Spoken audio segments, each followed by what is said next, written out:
Os motivos, as oportunidades e as estratégias quando se trata de acesso e gestão ao crédito. Esse é o assunto do Rumo Certo de hoje. Para essa conversa, eu convido Túlio Matos. Túlio é sócio fundador da iCred, uma fintech criada para facilitar o acesso ao crédito de pessoas físicas e jurídicas também, empresários também, né? Túlio, seja muito bem-vindo. Obrigado pelo convite, Sebastião. Prazer estar aqui com a audiência do programa Rumo Certo. Faço votos que a gente faça aqui um bate-papo elucidativo aqui para a sua audiência. Obrigado pelo convite. Vai fazer sim, vamos fazer sim. Obrigado você por aceitar o nosso convite, trocar ideias aqui com a gente. Túlio fala para a gente lá de Aracaju, no estado do Sergipe. Túlio, eu queria conhecer um pouquinho mais aí da sua trajetória, né, sua expertise nesse segmento de crédito e também do trabalho que você desenvolve hoje aí na iCred. A gente ficou muito feliz com o convite, né, pelo fato do mote ser o empreender, e a gente literalmente conduz essa atividade desde 2005, e a gente construiu uma empresa realmente orientada ao consumidor, na última milha ali, nos últimos 100 metros para chegar no consumidor final, no tomador de crédito.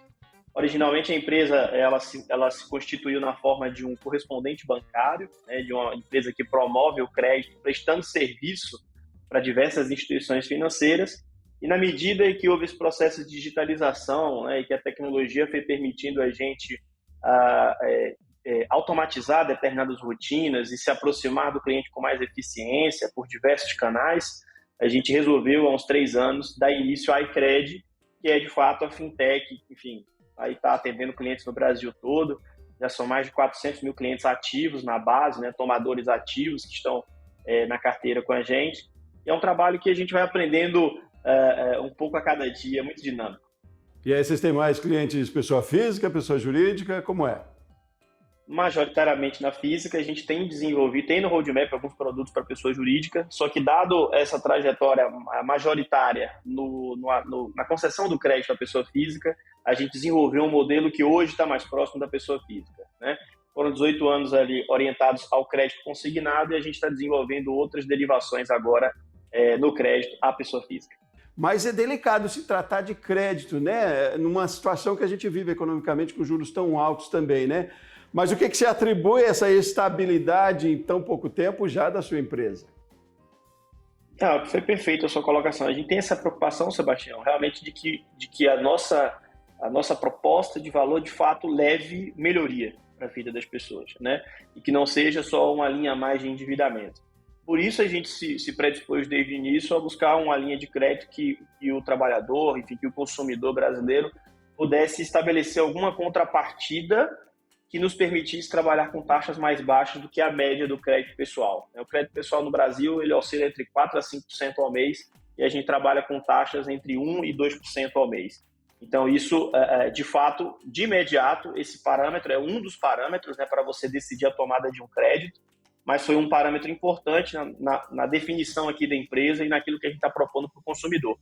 Mas, sem dúvida, crédito é algo que precisa ser bem avaliado, precisa ser bem discutido, não pode ser uma decisão por impulso. Pois é, mas o que você tem visto hoje no mercado? É muito mais por uma questão de endividamento, o crédito hoje? É muito mais como solução? Como é que é a realidade, pelo que você conhece, pelo trabalho que você desenvolve hoje? O Brasil, nos últimos 20 anos, saiu de endividamento médio de 22% do PIB para mais de 50% do PIB, né, entre pessoas e empresas. Então, esse é um fenômeno novo no Brasil, né? Nós, brasileiros, nas últimas décadas, estamos aprendendo a lidar com a dívida e o contraponto disso é que no Brasil, dívida sempre foi muito caro, né? Nós estamos falando sempre de juros muito altos. Então, o grande desafio agora, seja de tomador e de quem está concedendo o crédito, é estreitar isso para transformar as relações de uma forma mais justa, né? A dinâmica que a gente tem observado muito no pós-pandemia é uma abertura dos spreads, infelizmente. Ou seja, você teve no primeiro momento o governo subsidiando algumas iniciativas, que foi importante, tá? Durante a pandemia, no ápice da pandemia, mas depois disso você vê os spreads se abrindo de novo, a inadimplência aumentando e muitos consumidores realmente endividados em taxas altas. E aí é onde ele precisa sentar e redefinir o orçamento dele, isso falando da família brasileira, precisa sentar e redefinir o orçamento, cortar na própria carne, eu sei que é difícil, mas mirar principalmente naquelas taxas mais altas que consomem boa parte do orçamento da família com juros, essencialmente. Cartão de crédito costuma ser e ainda é o vilão na história. Ainda é o grande vilão, né? Quase 30% das famílias brasileiras estão endividadas no cartão de crédito. Aí você tem em torno de 21%, 22% que é utilities, né? Água, energia, enfim, serviços básicos ali, e os varejistas de uma maneira geral. E o problema do cartão, Sebastião, é a taxa do rotativo, né? É bem alta. Tudo é a taxa, né? Até na hora de aderir a um empréstimo, a taxa é a principal preocupação que se deve ter, Túlio. Que outros pontos são importantes? Porque é muito comum também da nossa cultura imaginar que cabe no meu orçamento essa prestação, então eu faço em tantas vezes, eu estico isso, né? O que não é uma estratégia interessante, eu imagino, né? Mas agora que a gente está com o Selic, por exemplo, em 13,75, é taxa o principal problema, Túlio? A taxa tem pressionado famílias e empresas, né, em um nível muito grande, porque você nunca teve um comprometimento tão grande quanto a gente tem agora, e isso é uma receita perigosa quando combinado, um endividamento tão grande, tão extenso, com taxas tão altas. Então esse é um perigo que a gente está enfrentando de uma forma... a primeira vez que a gente está enxergando esse cenário com essa formação. Então é preciso o consumidor, tanto o consumidor na física quanto os empresários, rediscutirem e revisarem seu planejamento, entender que exercício de liquidez vão fazer para poder amenizar o seu endividamento ou recompor essa dívida num perfil que seja mais saudável para a família ou para a empresa. Nas empresas, o que você vê como ponto principal, talvez? Se em casa eu posso cuidar da minha conta de energia, eu posso cortar algum serviço, enfim, que use, talvez TV a cabo, enfim, tem sido até mais comum a gente discutir no caso aí no quesito pessoa física, né? Agora, para pessoa jurídica, pelo conhecimento que você tem também, onde é que está o começo, talvez, de, não digo um planejamento, mas de tentar resolver um problema de uma dívida, partindo por aí, na redução de custo? Como é que você vê isso hoje? Se a gente for falar de serviço, eu diria para o empresário da indústria de serviço buscar, de alguma forma, acessar essas tecnologias que possam aumentar a eficiência comercial do seu time, de aquisição de cliente com talvez custos mais baixos e, naturalmente, mais clientes. Você consegue ter uma diluição dos seus custos fixos, mas a gente já tem visto em diversas frentes um esforço de acomodação e de ganho de eficiência. Nas firmas de tecnologia, por exemplo, a gente já tem visto uma série de layoffs, né? Demissões em grande quantidade de profissionais, como uma sinalização ali de readequação do orçamento dessas empresas. Nas pequenas e médias, o desafio já é um pouco maior, porque não são empresas que são capitalizadas, não recebem aportes externos, são empresas que precisam se financiar com capital de giro mais curto, e esse empresário realmente tem que se desdobrar, e eu diria que aí acho que um ponto de partida realmente é fazer uso dessas novas tecnologias que são acessíveis e que têm um custo variável, em detrimento daquilo que lhe gera um custo fixo, né? Nesse momento de readequação, para tentar, a partir daí, enxugar esse orçamento e priorizar a amortização de dívidas mais caras, ou dívidas pós-fixadas, por exemplo. Quando você fala de tecnologia, o uso de softwares, enfim, de processos, de ferramentas que possam facilitar os processos, né, Túlio? Exato. Tanto no aspecto operacional, efetivamente, no core business do negócio, eventualmente você vai conseguir encontrar alguma solução que lhe possibilite algum nível de automação no seu core, né? Ou ainda do ponto de vista comercial, né? Em todas as etapas anteriores até você conquistar aquele cliente, você vai encontrar seguramente qual seja a sua indústria. Qual seja a sua indústria, você vai encontrar soluções para small business, pequenos e médios negócios, que vão gerar algum tipo de eficiência para a sua empresa. Tem o desafio de implantar qualquer que seja a tecnologia, porque você tem treinamento, capacitação, você tem o engajamento do seu time, mas seguramente quem tem trazido tecnologia na proporção do seu negócio, em qualquer que seja a etapa de geração de valor, consegue dar um passo a mais de eficiência, enxugar um pouco os custos e tentar chegar no bottom line com um pouco mais de EBITDA para tentar amortizar sua dívida e sair de taxas mais altas, buscando um perfil de dívida mais racional nesse momento. Interessante, é isso que empresas como a sua, eu imagino, não só possibilitam o acesso ao crédito, né, de forma facilitada, mas hoje em dia, e eu gostaria muito que fosse dessa forma, eu acredito que na Icred sim, que prestam quase um trabalho de consultoria, né, Túlio? Que é preciso um acompanhamento, né? Não é implantar um projeto lá de controle, de gestão de crédito, mas é no dia a dia que se vê isso, né? esse trabalho também no mercado a gente tem tido muito hoje, tipo a consultoria, o trabalho que vocês fazem também envolve um pouco isso, Túlio? Olha, dada a natureza massificada do crédito que a gente opera, a gente procura embarcar na nossa solução um conteúdo que direcione esse consumidor a tomar a decisão mais racional, né? O que a gente tem visto muito na origem desse consumidor estar tomando o nosso crédito, que ao longo de 2022 foi majoritariamente a antecipação do saque FGTS, né? Você imagina que você tem um corpo de 80 milhões de cotistas do FGTS, trabalhadores, que tem ali um saldo no FGTS, aquele saldo está rendendo ali 3% ao ano, né, 3%, 4% ao ano, contra uma inflação de 7, 8, 9. Então, o que a gente tem visto é esse trabalhador acessar esse recurso, antecipar um fluxo de 5, 7, 10 anos, seriam os saques correspondentes aos seus respectivos aniversários, e tentar levantar essa massa, essa quantia para liquidar outras dívidas. Sempre que o trabalhador chega com essa proposição, a gente entende que está fazendo um bom serviço à comunidade, à população, porque está tirando ele de cartão de crédito, rotativo, cheque especial, dívidas mais caras do varejo, para um nível de taxa comportada, com um perfil de amortização que não compromete o orçamento familiar, porque o FGTS está guardado ali sob condições de rentabilidade muito baixa e que não geram valor para ele como deveriam, principalmente se comparado com o custo da dívida que ele tem hoje. Tá. Ótimo. Não, Túlio, vamos fazer um intervalo rapidinho. No próximo bloco eu queria pontuar um pouco mais mesmo, quase que na linha da orientação ou da dica, como a gente traz sempre aqui, por cuidados que tem que ter e ações, estratégias mesmo, porque pode ser muito positivo, todo mundo precisa do crédito, né? Quanto mais regularizado, mais formalizado, mais crédito você tem e aí pode avançar, né? Não é problema ter crédito, assim, pedir crédito ou buscar crédito se a situação estiver regularizada, formalizada e equilibrada, né? E aí queria falar com você de tendências também, o que você vê a médio e longo prazo, para que a gente já se planeje também, principalmente o empresariado aí de todos os níveis. Mas a gente faz um intervalo rapidinho, volta nessa conversa já já, tá bom, Túlio?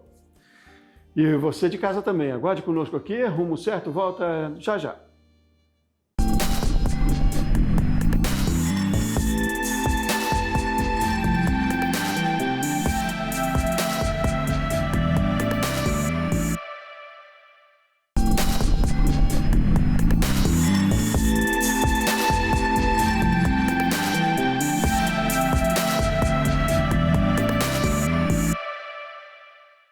De volta com o programa Rumo Certo, hoje a gente está falando sobre gestão de crédito.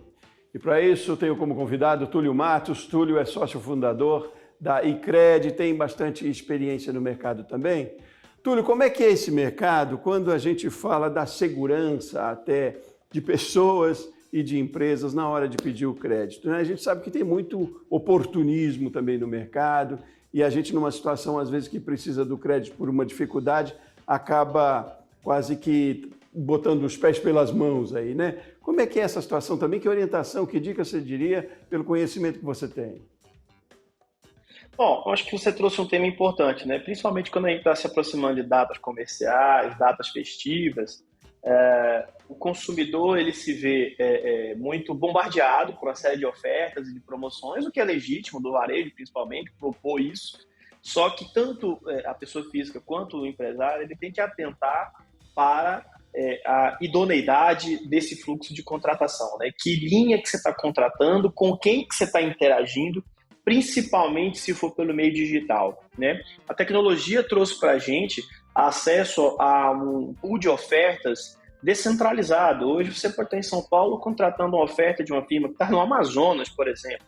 E isso só tem a desenvolver a concorrência, isso é legítimo, isso é oportuno. O que as pessoas precisam tomar cuidado no ímpeto de contratar, muitas vezes elas não se certificam de com quem exatamente elas estão falando, com que empresa elas estão negociando, quem está por trás daquela oferta, daquele link, daquela página, daquele fluxo de contratação. Então, existem alguns mecanismos para você se proteger em relação a isso e que eu acho que é importante levar em consideração. E quais são? Você pode dizer alguns, por exemplo, que sejam de forma fácil, de acesso fácil? Sim, eu acho que uma das coisas, principalmente falando no ambiente web, né? Muita coisa está se dando na internet, no dispositivo móvel, você está aqui no seu navegador, grande parte da oferta de crédito no Brasil ela é realizada, mais de 70% já é realizada pelo dispositivo móvel, e muitas vezes na correria ali do dia a dia, o trabalhador, o brasileiro, o consumidor, enfim, a família brasileira é impactada por uma comunicação, seja por uma mídia social, por um mensageiro, e segue aquele link sem atentar para uma coisa muito simples, né? Aquele link, o domínio que está por trás daquele link, de fato é de uma instituição segura, confiável, né? Tem que tomar muito cuidado se você está num ambiente criptografado, né? Onde você tem o prefixo ali HTTPS, que ele traduz uma segurança adicional de uma comunicação criptografada. Pode parecer algo muito técnico que eu estou falando, mas são coisas simples que você observa ali no seu navegador com a figura de um cadeado. Sempre procura observar se tem um cadeadozinho ali do lado do site que você está visitando, porque isso lhe dá uma camada adicional de segurança e uma identidade de quem está por trás daquele certificado. Isso pelo simples, pelo básico, tá? Mas eu diria também, Sebastião, que é importante desconfiar de ofertas milagrosas, né? Nós estamos num momento onde a economia passa por uma tribulação e por taxas muito altas, então não existe almoço grátis, não existe milagre. Quando alguém te oferecer alguma coisa com taxa de zero qualquer coisa, abaixo de 1% ao mês, você tem que minimamente comparar o seguinte: olha, a inflação no Brasil já está dando esse patamar de custo financeiro. Como é que alguém vai oferecer alguma oferta dessa natureza que não seja o próprio governo, por exemplo, por uma linha subsidiada? Então, na iniciativa privada, é difícil você encontrar esse tipo de oferta que pare de pé, que seja legítima. Então, é bom sempre tomar cuidado durante o fluxo de contratação, se realmente você está diante de uma oferta legítima. Não, muito interessante, né? Parece, você diz, técnico, mas não. São orientações muito simples, é fácil visualizar. E é essa questão também de que não tem, assim como não tem dinheiro fácil, né? Não tem crédito fácil assim também, né? Às vezes também tem muita gente que vai pelo oportunismo, né? Achou que com aquela informação ela pode se beneficiar, e no fim pode ser mais, é preciso ter um critério maior aí, né? Túlio, dentro desse trabalho que você faz, né, de facilitar, como é quase que slogan lá da sua empresa, facilitar o crédito das pessoas, para as empresas, me traga talvez um exemplo de um cliente que você tenha, de uma situação em que foi muito importante ela buscar crédito de forma equilibrada, né, com bastante informação, com planejamento, e o quanto isso resolveu também, para que outras pessoas talvez se espelhem num exemplo e possam, se estiver numa situação interessante porque pode usar do crédito, ou complicada porque necessita usar, que ela também tenha como referência. Perfeito. Bom, o que a gente tem visto nessa linha especificamente, como o ticket, né, o valor médio dessas operações hoje tende ali a R$800, R$900, o que a gente tem visto é que na microeconomia, ali, principalmente na classe C e D, essa linha tem servido muitas vezes para sanear ali as microfinanças da família. Os casos práticos que a gente tem visto são os mais recorrentes, né? Onde a família toma aquele crédito efetivamente para sair de uma dívida mais cara. Mas existem casos onde a gente tem uma abordagem até de microempreendedorismo, né? Onde a gente consegue levar para essa família talvez o capital de giro inicial de um pequeno negócio, onde um filho ou uma filha que está desempregado pega aqueles R$800, aqueles R$1.000 e começa alguma coisa ali artesanal, seja na parte de alimentos, de serviços, e aquilo passa a ser uma fonte de renda extra para a família.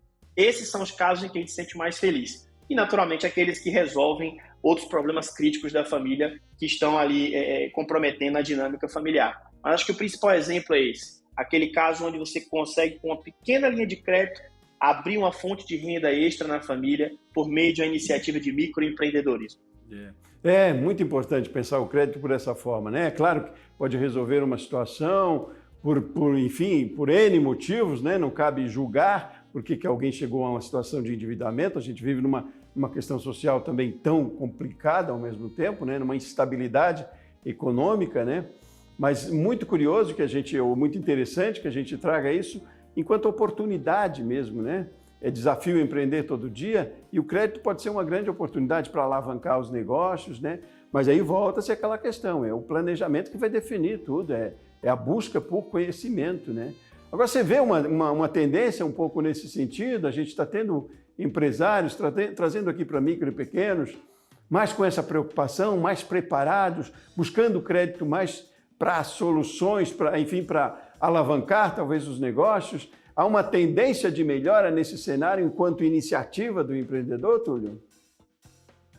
Sim, eu vejo essa tendência principalmente pela comunicação, né? O conteúdo relacionado ao empreendedorismo, as fontes, os canais que divulgam e que produzem conteúdo, especificamente, principalmente num país onde os micro e pequenos negócios são a maior parte da geração de emprego, principalmente em serviços, a gente percebe que à medida que o conteúdo vai sendo difundido em entidades de promoção ao empreendedorismo, à medida que o conhecimento se difunde, você percebe também que, em função da oferta de conhecimento, aquele empreendedor acaba sendo fisgado por isso. E aquele que começa a consumir, começa a colocar em prática, começa a ver resultado e, naturalmente, é um ciclo virtuoso, né? Onde mais conhecimento, mais planejamento, capacidade de execução gera mais resultado e isso se retroalimenta de uma forma muito positiva. E oferta a gente tem muita hoje, né? Não se fala mais do crédito daquela forma tradicional só pelos bancos, né? A gente tem muitas empresas como a sua, muitas fintechs, quer dizer, não há justificativa para que não se busque isso de forma equilibrada, né? Atentar para o que tem no mercado, orientação como você deu ainda há pouco, por uma questão de segurança, mas entender que o acesso está mais fácil, né? Está mais acessível se ter crédito hoje, né, Túlio? Sim, você tem uma profusão de empresas que estão buscando dinamizar a relação do crédito, né? Desde operações de crédito sem garantia, como o grande meio de crédito no varejo, enfim, para a família brasileira, ainda é o cartão de crédito. Então, ele, como unidade, como meio de pagamento, acaba se popularizando ali como um grande instrumento de antecipação de recebíveis e acaba sendo hoje uma bola propulsora gigantesca, um mercado de mais de R$ 1 trilhão por ano. Então, muitos empreendedores financiam o consumo, financiam seus clientes por meio do cartão de crédito. E a dinâmica aí, eu acho que é muito para o empreendedor, é buscar qual prestador de serviço se encaixa melhor à sua necessidade e que consegue lhe dar algo a mais em termos de inteligência para gerir o seu negócio, né, e que consiga trazer um pouco de conteúdo orientado ao seu negócio, né? É um trabalho de pesquisa, né? Eu acho que o empreendedor precisa fazer essa busca, não pode se acomodar com a primeira oferta que chega, né? Eu trabalho só com esse banco, só com essa adquirente. Pesquisa o tempo todo. Aquele que está à frente é aquele que vai conseguir levar uma condição melhor para o seu consumidor, se beneficia porque gera mais venda, mais volume, aumenta sua margem e seu negócio prospera. E às vezes com pouco esforço. É muito mais pesquisar e se colocar no lugar de defender o interesse do seu consumidor. Pois é postura mesmo, é iniciativa, né? Sem contar que dessa forma também, com uma sustentação mais bem feita, sendo com crédito ou não, mas o empresário e também a gente como pessoa física passa por situações de crise com mais facilidades, talvez, ou com menos risco, né? A pandemia foi um exemplo disso, né? Empresas mais bem estabelecidas ou com seu planejamento mais bem elaborado, mais bem desenvolvido, passaram melhor por uma crise que foi para todo mundo, é claro, foi grandiosa, mas muitas ficaram no caminho, né? Muitas empresas não conseguiram sobreviver. E aí, numa hora dessa, talvez é que você precise do crédito, precisa estar com a situação bem regularizada, né? É muito importante assim, a gente pensar no crédito como uma ferramenta, um forte aliado ali de sustentação também. É saudável ter o crédito, né, Túlio, nesse sentido. Perfeito. E você vê que nas nações mais desenvolvidas, a economia ela é financiada. O nível de endividamento, inclusive, é maior. O problema do Brasil é que você ainda precisa construir bases mais sólidas para você ter uma economia mais previsível no tempo, onde você consegue proporcionar menores taxas de juros, mas cabe também um pouco ao empresário organizar melhor suas demonstrações financeiras. Vou dar um exemplo. Quando chegou a pandemia, Sebastião, que o governo liberou linhas de crédito, Pronamp, etc., quando você ia para o empreendedor, ele não tinha minimamente um DRE pronto, ele não sabia suas margens, ele não tinha demonstrações financeiras que ele pudesse levar a uma agência bancária para apresentar para o gerente, para ele fazer uma análise do negócio. Às vezes ele tinha um negócio excelente pré-pandemia, que ele não conseguia documentar aquilo, e o gerente sem material para defender aquilo num comitê, ele não conseguiu conceder o crédito, e o crédito estava lá, subsidiado, inclusive. Muita gente ficou de fora porque não estava simplesmente organizado. Tá certo. Então, não só para a gente concluir, eu já estourei o tempo aqui, mas eu precisava de uma síntese tua mesmo, um fechamento aí de que você considera pontos importantes quando a pessoa física ou o empresário também pense em ter acesso a um crédito. Primeiro ponto, esse crédito de fato, ele colocado no tempo, Túlio, não consigo fazer um planejamento de 2 anos, planeja 6 meses. Se você colocar ele num fluxo de 6 meses a 1 ano, e você colocar a consequência dele em relação os outros compromissos que você tem, você consegue equacionar isso? Ou ele vai resolver um problema hoje e vai criar um outro, o dobro do tamanho, maior, né? Então, como que você caracteriza isso? Preço, taxa e o perfil da dívida. O que acontece quando você atrasa? Quais são as consequências de um atraso? Tem linhas que o atraso é muito caro, né? Se você tem condição de reescalonar isso no tempo, se houver algum imprevisto. Então é importante levar tudo isso em consideração, Sebastião. Se esse crédito realmente é saudável no tempo, se não é só no aqui e agora, o quanto que ele gera de benefício no tempo para o objetivo que você quer, para onde você quer chegar. Ótimo, tá aí a dica de ouro, eu diria aqui. Túlio Matos, muitíssimo obrigado pela sua participação aqui, pelas informações, por compartilhar conhecimento com a gente aqui no canal Empreender, no programa Rumo Certo. Foi um prazer conversar com você. Um abraço grande, meu caro, até mais. O prazer foi meu. Obrigado, Sebastião. Obrigado aqui a toda a audiência do canal Empreender. Estamos à disposição e bons negócios a todos. A todos. Muito obrigado, como o Túlio disse, a audiência aqui do canal Empreender. Muito obrigado a você de casa, então, que acompanhou o Rumo Certo de hoje aqui com a gente. Eu volto no próximo programa. Forte abraço e até mais.